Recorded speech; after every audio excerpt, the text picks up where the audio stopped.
Namaskar. Welcome to this session. We are considering that fascinating sutra which has quite fundamental place in Karma Siddhanta. The sutra is Samskara Sakshatkaranat Purvajati jnanam. And we were dealing with samskaras and we are trying to understand the distinction between samskaras and vasanas.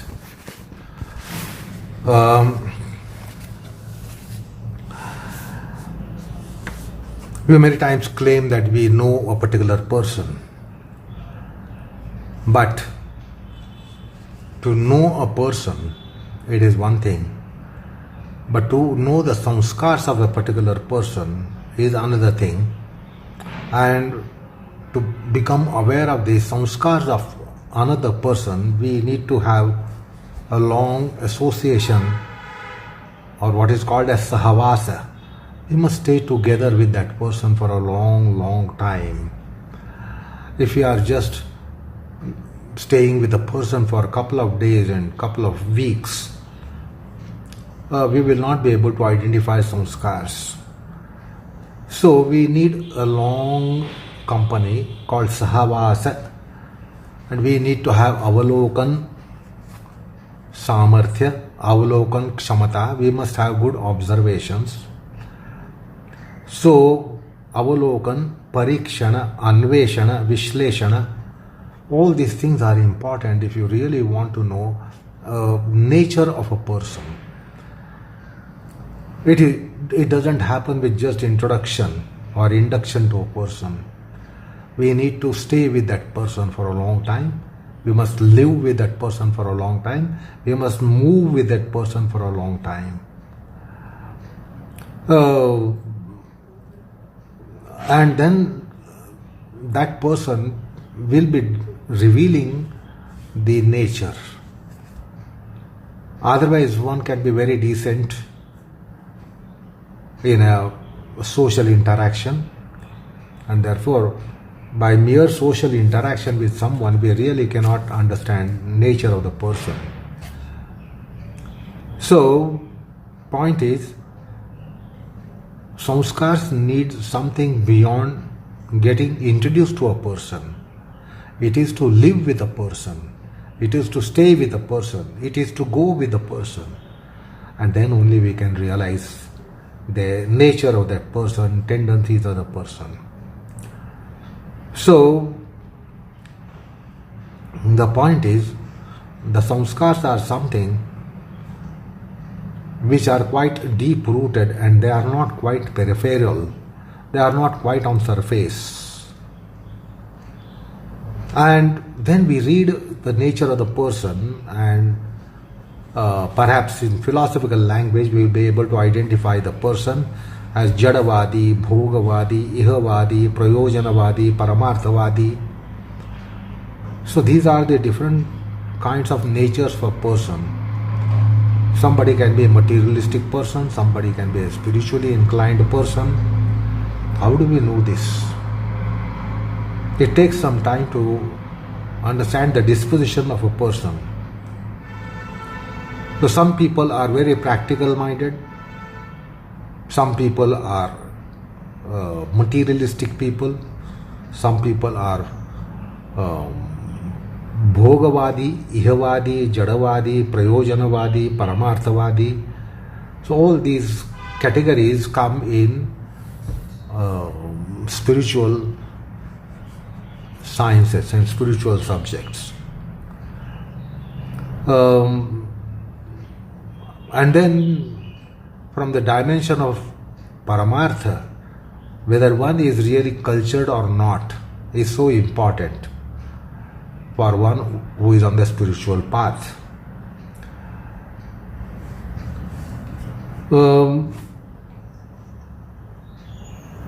But the fact is that we are failing to understand our own self, our own nature.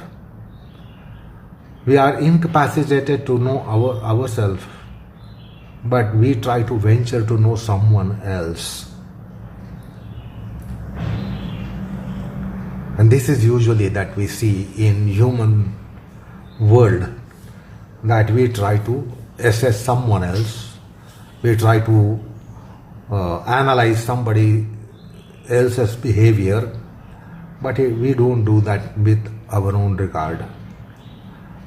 So in Adhyatma and Paramartha, what is emphasized is swatmparikshana, atma nirikshana, atma parikshana, atma abhimukhi.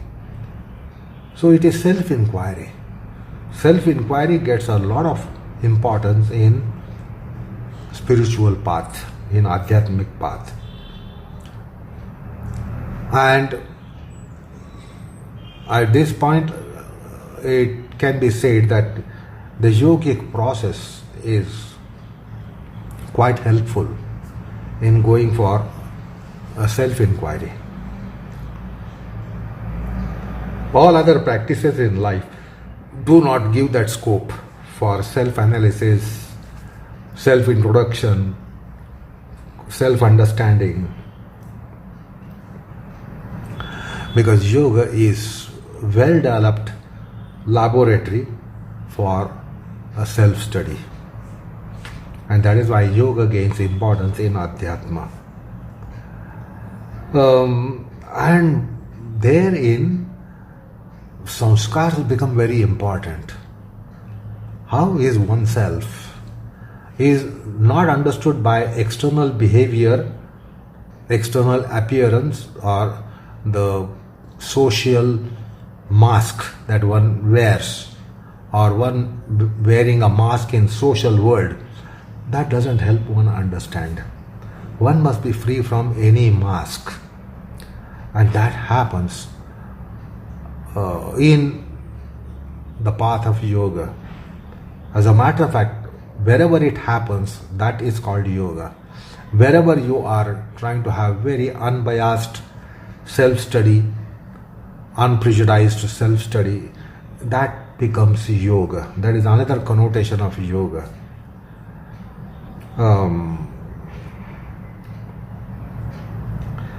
And in such philosophical inquiry about oneself, the question about one's past life does crop up. The Purvajati samskara, all these things become important.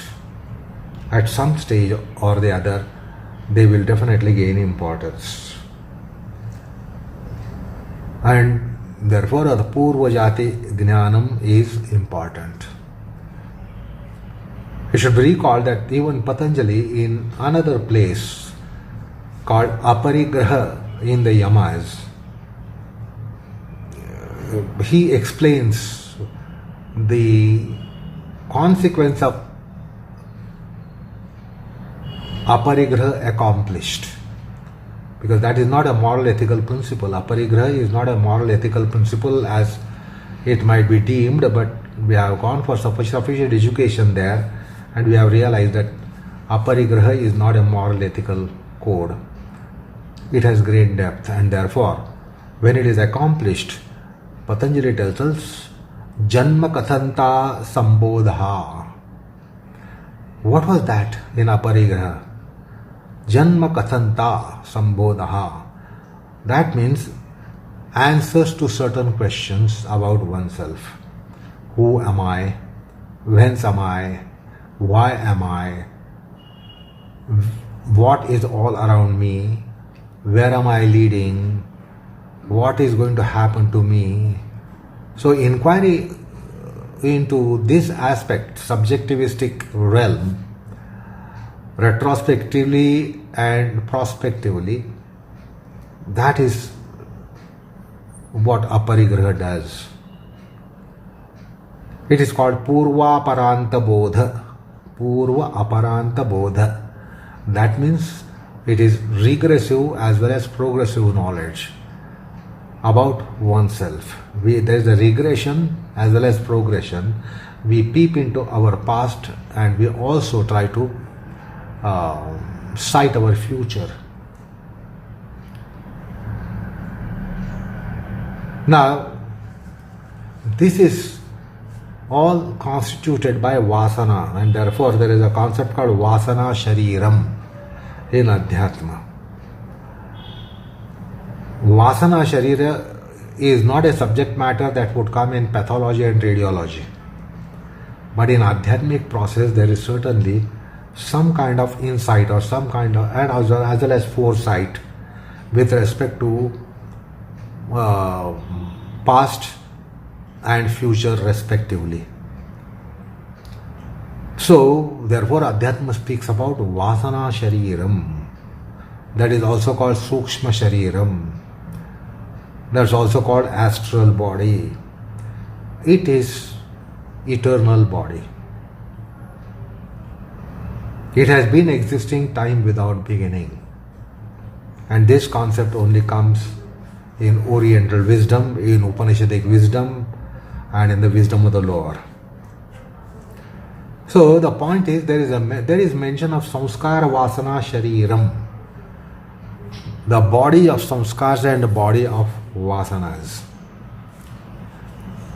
And in Adhyatma and Paramartha we get the description of what is called as Panchakosha, Panchamaya kosha, Annamaya, Pranamaya, Manomaya, Vijnanamaya, Anandamaya. Now, the reference here is primarily to Vasana Shariram.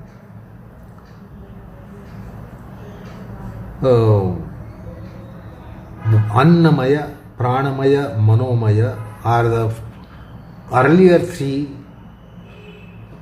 koshas or layers of our embodiment, where the vasanas are supporting. Vasanas are Aadhaar, vasanas are Ashraya, and it is Vasana which is original aspect of Annamaya, Pranamaya and Manomaya kosha of human embodiment. And therefore they are also referred to as Vasana kosha. The three are referred to as Vasana kosha. And therefore in Adhyatma you get a mention called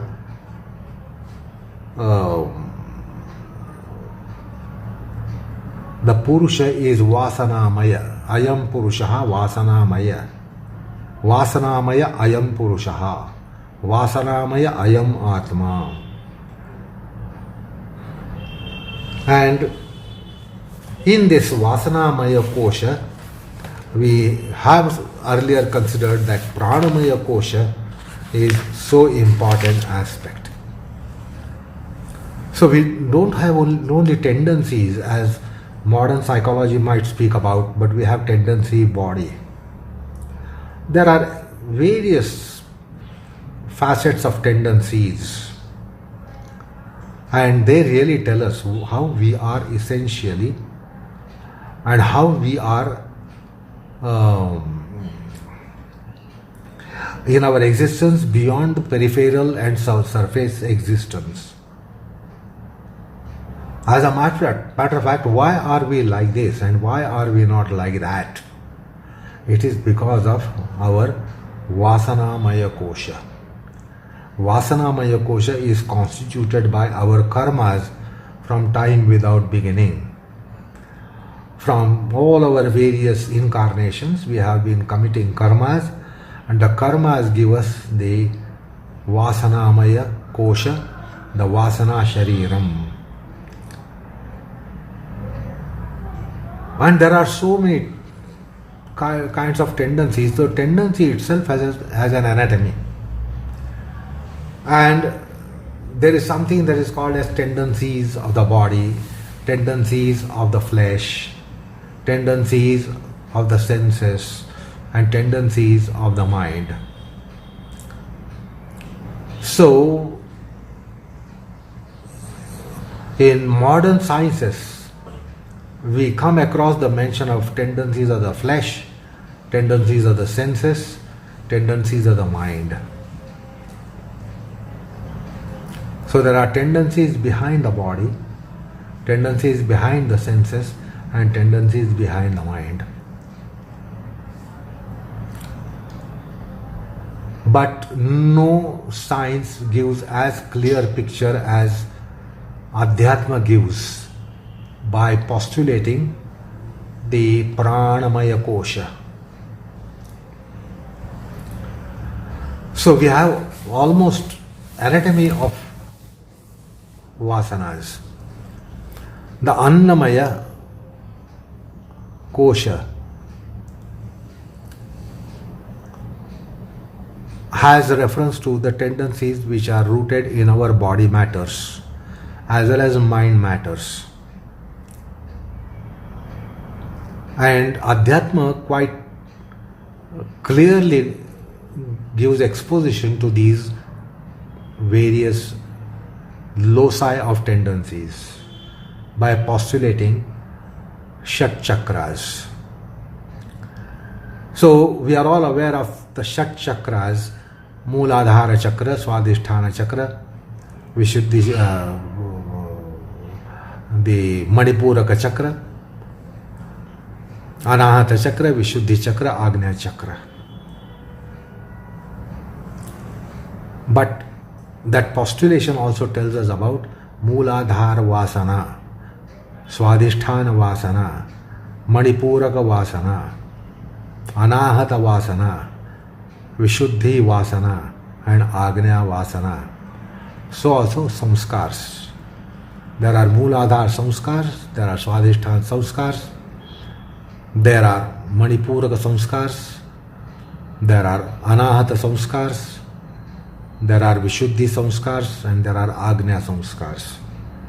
So the concept of Shat Chakras beautifully speaks about these various dimensions of tendencies.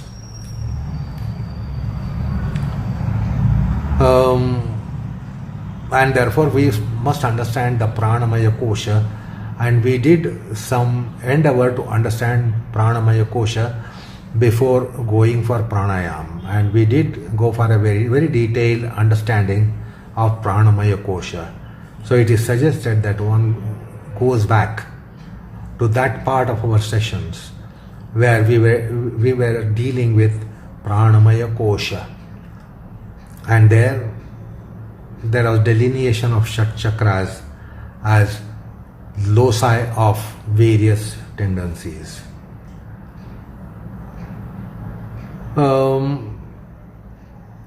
We, all of us as individuals, have certain characteristics, certain traits, certain gravities, certain tendencies, and that is referred to as nature of a person or swabhava of a person in common man's parlance.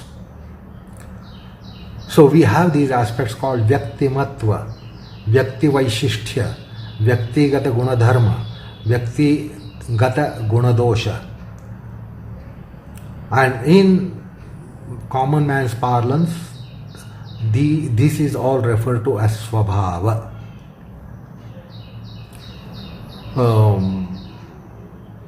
And our Pranamaya kosha casts all these aspects of our incarnation of the present life. So we have certain inclinations, we have certain gravities which work on us, and it works differently for different people. Very little is common, and there is always a distinction between person to person. Each person is distinct to other person. So there is something that is called as Sharirika Prakriti, something called as Manasika Prakriti, Chaitika Prakriti. So also typical specific person related likes and dislikes, loves and loathes, attachments and aversions. So also various magnitudes of Kama, Krodha, Lobha, Moha, Mada, Matsarya. And therefore we have certain merits and demerits, qualities and certain disqualities, Guna Dosha. So also our pravritti nivrittis, our inclinations, our motivations, our gravities are decided. We have gravitations to something and then we are repulsive to something. So pravritti nivritti is because of that. We have akarshana vikarshana. That means we are attracted towards something and then we are repulsive towards something. So all these traits, personal traits are there. All that is given by Pranamaya kosha. So, in the language of modern science, we can say that we have a software of our life, and the software of our life is given by Pranamaya kosha. Now that is nothing but body of samskaras and body of vasanas. So the point is that we have Mooladhara Vasanas, Swadhisthana Vasanas, Manipuraka Vasanas, Anahata Vasanas, Vishuddhi Vasanas, Agnya Vasanas. We also have samskaras similarly with reference to Shat Chakras. And this is so unique to each individual that it can be said without hesitation that no one individual is identical to another individual. There is no replica of one person, not even a person. One person has a replica of his personality. So much so that it can be said quite emphatically that there has been no one ever like oneself. There was no one ever, there is no one ever, there will be no one ever like any one person. So any one person is unique in the universe in all times. It is because variegated the Vasana kosha, variegated Vasana Sharira. No one's Vasana Shariram will be identical to any other person, either of the past or present or even future. And therefore every one of us is a special person in this world. And when I say special person, it is all-time reference. Never ever has someone has been like you and me. Never ever has been, never ever will be. And that's because of the unique constitution of the Vasana Shariram.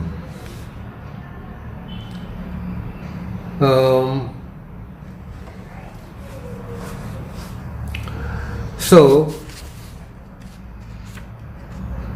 the very nomenclature of Shat Chakras has something to suggest about their kinds of tendencies.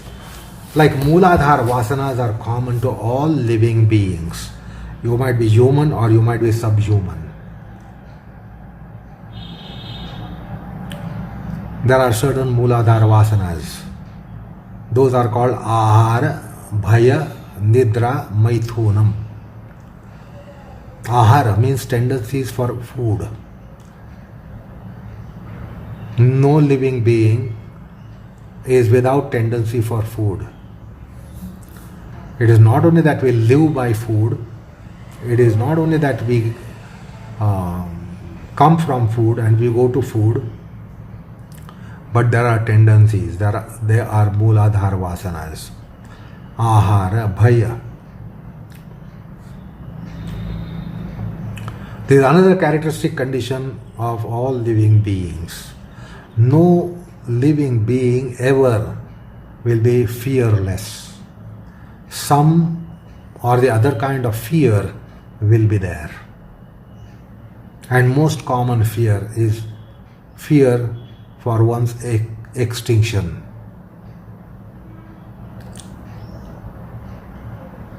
And that we have seen while dealing with the Panchakleshas. avidya. We are all eternal, but yet we have fear of extinction. So this fear for extinction is always there for all living beings, and every living being will try to defend. And there will be offensive for one's defense as well. So those are Mooladhara Vasanas with reference to Bhaya. Then Nidra. All the living beings have this Nidra Vasana. No living being is ever awakeful. So there are those states of consciousness such as awakeful, dreamy, dormant, etc. The three states of consciousness which psychology speaks about, and one of them is Nidra. So Nidra is not just that happens, but Nidra is a Vasana for all living beings. And then Maithunam. Maithunam is sexuality. That's also a tendency that all the living beings have. And therefore there is progeny in entire living world. No living world is bereft of progeny and tendency for progeny. So that's the Mooladhara Vasana, basic Vasana. It is more or less in all beings, no one is exception. It is too strong or not so strong in every being, but there is no exception ever. That's the Mooladhara Vasana. That's why it is called basic support to all living world. And therefore it is also common to human beings. Then Swa Adhisthana is Swadhisthana. It gives one an individuality. And therefore each individuality differs from other individuality. And therefore there is person to person distinction. No one self or no one is identical to another one. We don't have replica of our nature. You can clone a body, but you cannot clone a tendency. So therefore, the concept of Pranamaya kosha goes beyond genetics.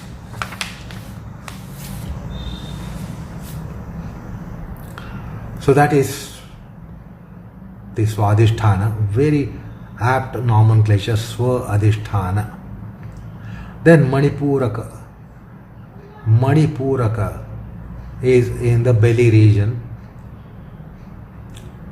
and in the belly region all kinds of foods go in and they work in our becoming. This is not only a reference to edible food, but every kind of food, mental food, intellectual food, etc., emotional food, all kinds of food. They all go to belly and get processed, and some tendencies are generated. So the newest, most recent tendencies are Manipuraka Vasanas. They are turned out by what we eat.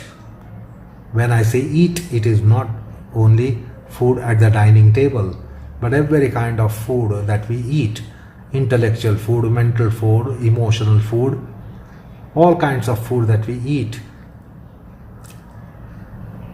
Some tendencies are generated, and therefore Manipuraka tendencies are the newest, most recent tendencies, because they depend upon what you pursue in life, what you collect in life, this present life.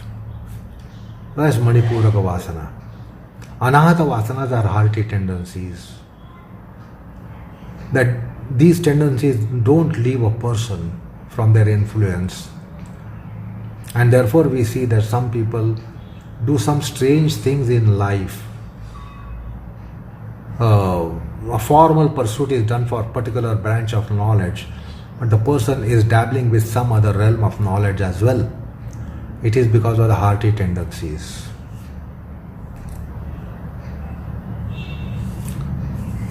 Vishuddhi tendencies are tendencies developed by one's own knowledge pursuit.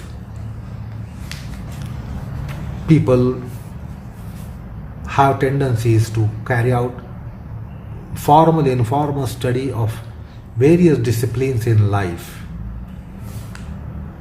Like one who is formally educated to be a physician might dabble with astronomy. He is interested in astronomy, astrology, and therefore he reads a lot about astronomy, or he reads a lot about astrophysics. Now that is not his subject matter of formal education. Or he dabbles with astrology, which is not a subject matter of his formal education, or music or literature.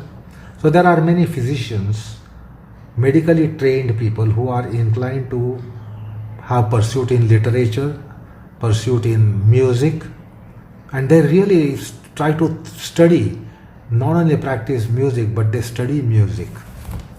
If they practice music, there are hearty tendencies. But they try to carry out pursuit of musicology, astrology, and they carry out quite serious pursuit in various other realms which are not at all connected with their profession and vocation. So that is Vishuddhi, that's called Saraswata Vasanas. They thoroughly study some strange subjects, unrelated subjects to their profession, and unrelated subjects to their formal pursuit of whatever subject.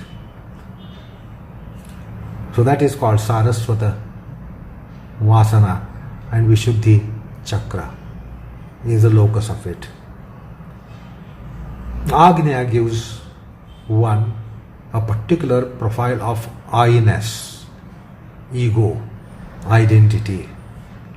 So these are all wonderful kinds of classification of vasanas which Yoga Shastra has mentioned, and we have gone into detail while we are dealing with Pranamaya kosha, so we will not proceed further there.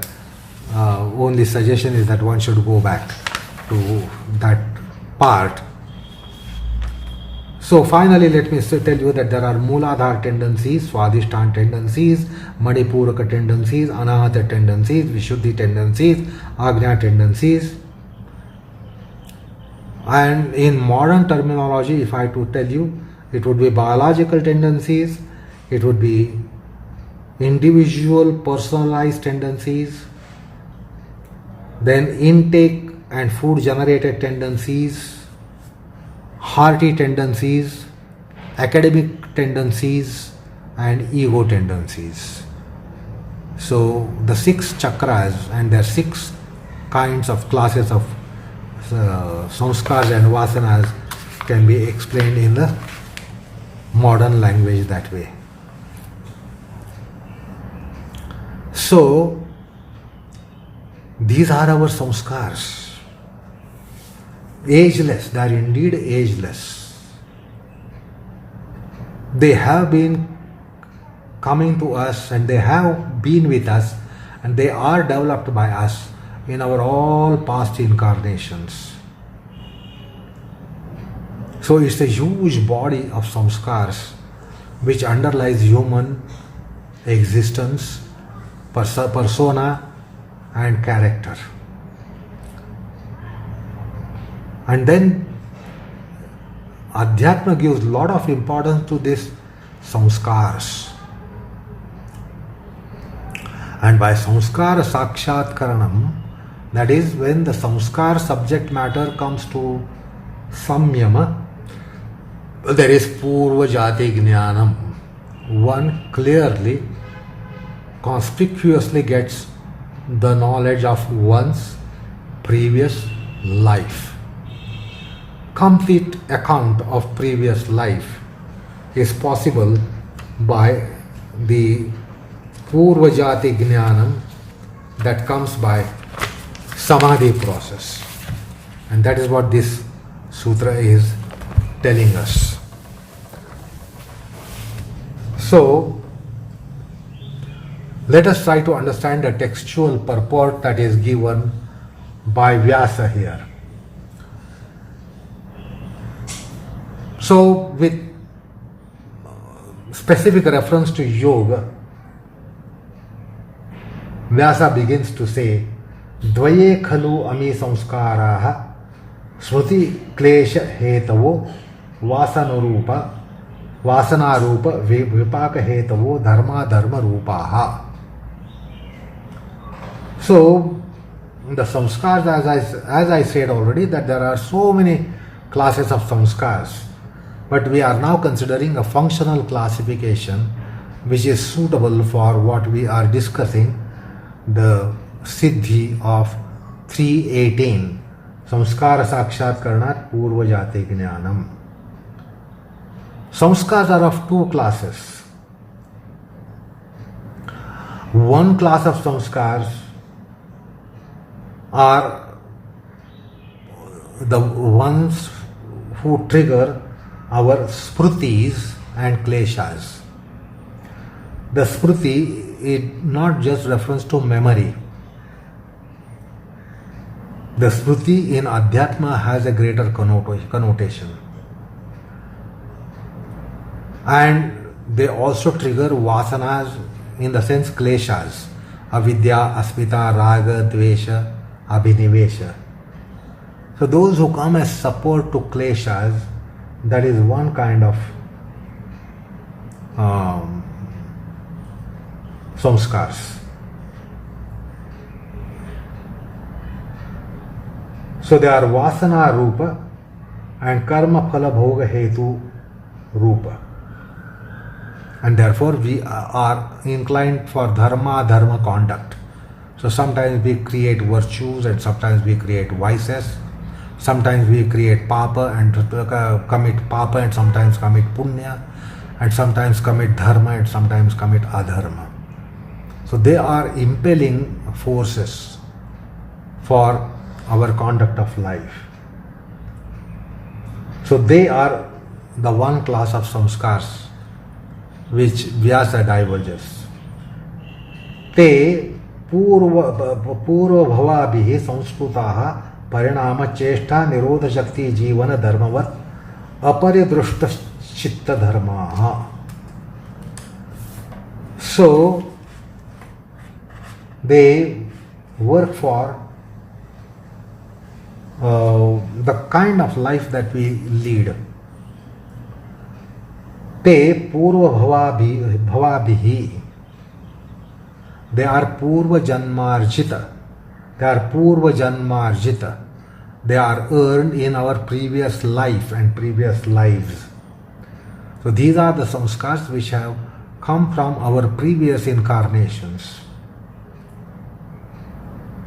And they are twofold samskars. They are vividha and they also account for parinama, kriya, nirodha, shakti, jivana, dharma. And all these are unperceptible aspects in our life. Adrushta dharma. That means they are not tangible. And these are intangible aspects of our chitta, our psyche and consciousness.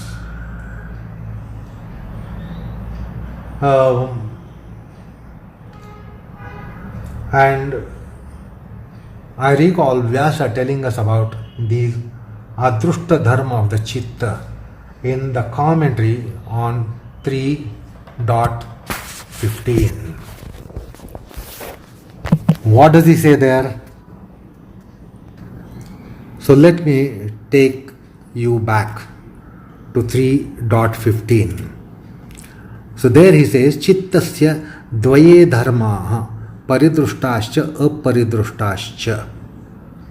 Chitta has two characteristics. One is paridrushta, that is tangible, graspable, and the other one which is intangible and ungraspable. So Vyasa had explained this in 3.15. Chittasya dvaye dharma paridrushtasya aparidrushtasya. So one is directly perceivable and the other one is not. So they are called paridrushta and aparidrushta. Tatra pratyayatmakaha paridrushta. So where we can experience about those chitta dharmas, where we can identify this is my chitta dharma, they are all graspable. They are called paridrushta. Vastu matratmaka.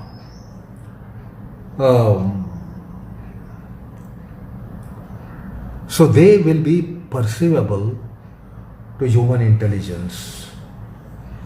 But then there are aparidrushta dharma of the chitta. What are those? Those are the ones which surface in Nirodha Dharma. So the former one blooms and blossoms in Vyuthana Dharma, therefore we are able to recognize them, identify them, know them. But the other one, other class of the Chitta Dharma, manifests in Nirodha Bhumi.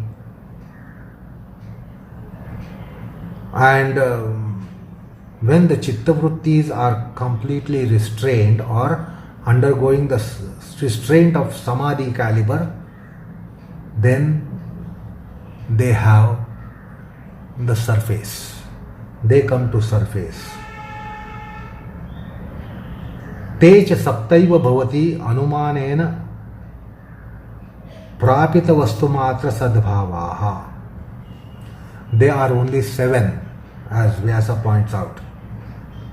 And they can be only recognized indirectly by extrapolation or inference. What are those? Nirodha dharma samskaraha parinamo atha jivanam cheshta shakti chittasya dharmo darshana varjitaha iti. So this is a beautiful couplet that he quotes. He brings in. So what are those? Nirodha dharma samskara parinama jivana cheshta and shakti. These are 7 aspects. So Vachaspati Mishra elaborates on it. The asampragnat is Nirodha. So Nirodha Samadhi Kalina Chitta. It is only samskara shesha, as Vyasa has pointed out. Patanjali himself has pointed out in the sutra. Definition of asampragnat samadhi, samskara sheshaha. So they are not pratyakshataha available. You cannot perceive them, you cannot sense them, you cannot grasp them, but you can only infer their existence. So Vachaspati tells us about Nirodha. Then Dharma. Dharma. What is tangible is because of the Sukha Dukkha. Otherwise, they are not tangible. And they can be only inferred, that such is the nature of a person. We don't see the nature, but we infer the nature. Then Chitta Parinama. Chitta Chanchalatvam, Gunavrittam. So this is also the change that takes place in Chitta by way of Chitta Vritti. So moment to moment changes are there in the Chitta, but they are not matter of direct perception, they are to be inferred. And very life, very existence. In our existence, we are constantly changing and modifying. Do we see the change? But then we know that we go through change, we go through different stages in our life, such as infanthood, childhood, adolescence, teenage, then youth, then adulthood. So we know that these stages are there and we are transiting through these stages, but that transit cannot be seen. However, we know that we transit from one stage to another stage. That is what the jnanam is. Jnanam is a lifespan, and in lifespan it implies that we go through different stages in life. So also the chitta prayatna called cheshta. So it is to be inferred that the chitta is moving. The chitta has modification. It is only to be inferred. So also certain potentials in the chitta, they are inferred. They can be inferred. We cannot see the potential of the chitta as to what this chitta would be tomorrow. But then it is going to be there tomorrow. So, Shakti means potentiality. The potentiality of the chitta is also unknown to us. We do not know what is going to happen to our mind next moment, tomorrow, and day after tomorrow. So that is the cheshta of the chitta, the prayatna of the chitta, activity of chitta. So chitta has lots of potentials in it. They are realized only when they are actualized. Until that time, they are not realized. So there are paridrushta, aparidrushta dharmas in the chitta, which Vyasa has told us about in that sutra 3.15. Now, Vyasa tells us, Teshu samyamaha samskara sakshat kriyayai samartha. So when the samskars become subject matter of samyama, then there is samskara sakshat karanam. Yogi can really see which no one ever can be seeing. When he knows his past life or past existence, he knows it without getting into that time and space. Without getting into that time-space situation, he is able to know the life, previous life. That is what is typical of the sakshatkara. Desha kala nimitta excluded, he knows his past life. What does this mean? See, we all existed in the time of, say, Mahabharata, which was 5,000 plus years ago. All of us existed in some form or the other. So now the time and space is something that you cannot be simulating. The time is gone. Once the time is gone, it is gone forever. You cannot get the time back. You cannot have reversal of the time. Yesterday cannot come tomorrow again. Yesterday is gone forever. It will not come back again to you. You cannot be reversing the time. Therefore, you cannot go to the time there. You were existing 5,000 years ago, 10,000 years ago, 100,000 years ago, but you cannot go back to the time. You cannot unwind the time. So also that place, kal, that place and that kala, nimitta, incidental things which were around you 5,000 years back in that remote incarnation of yours, you cannot be having them back, yet you will know your past life. And you will know all those without any locus for them.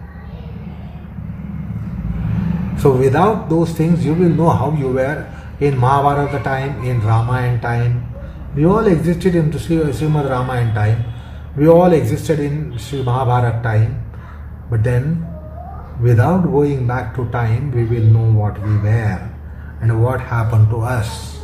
What did we do? And that is in one way Purvajati jnanam.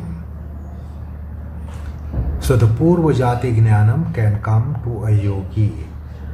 Again, I refer you back to Aparigraha Sutra.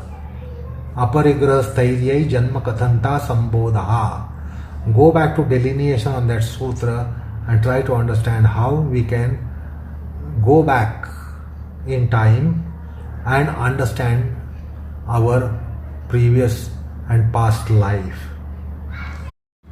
So it is in a way review of the past life. So we can have review of the past life when the samskara sakshatkar happens, and that's a marvel that the yogi gets. Now about this past incarnation, there can be a doubt. Many people are skeptic about the past life which is spoken of in Hindu Dharma and in Vaidika Dharma, which speaks about past life. Many of them are skeptic about it. But Vyasa has given a kind of dialogue where we come to know about past existence. So that is the dialogue between Jaigeshavya,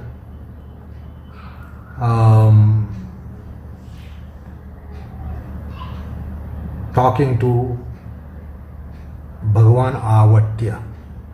So it's a dialogue between Avatya and Jaigeshavya, which comes in Vishnu Puranam.